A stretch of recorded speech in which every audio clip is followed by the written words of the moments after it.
I'm now in the Build section of New Quizzes, and this is where I will begin adding questions. I'm going to click this plus button, and for the purpose of this video, I'm simply going to use multiple choice. I'm going to add my question stem, which will be select the noun below. Okay, keep it simple.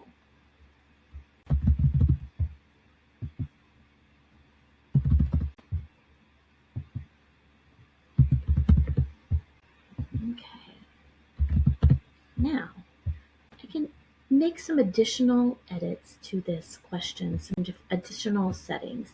So I'm going to show, I'm going to shuffle my choices, and I'm going to adjust my point settings. And done. I'm ready to add another question. Multiple choice again.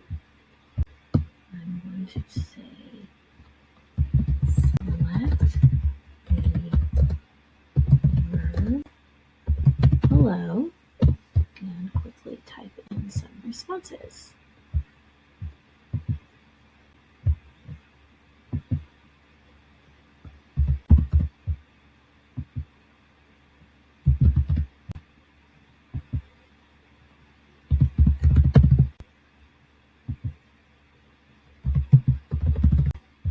Okay, once again, I'm going to not vary points by answer. I'm going to shuffle choices and select my points. Obviously, you could choose any of these to add to your quiz. I've added questions to my quiz. Now I'm ready to preview my quiz as a student. So I'm going to click Preview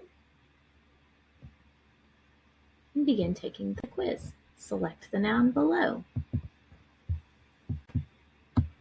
Select the verb below.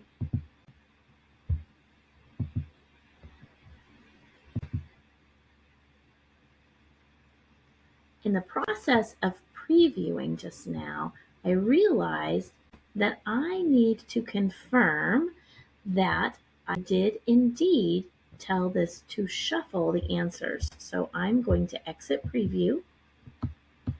I'm going to go into edit right here. And I'm just going to confirm that it said shuffle choices. And it did indeed say shuffle choices. It just so happened that run turned out to be on the top of that particular question set. Okay, so done. And next, I'll be showing you how to use settings.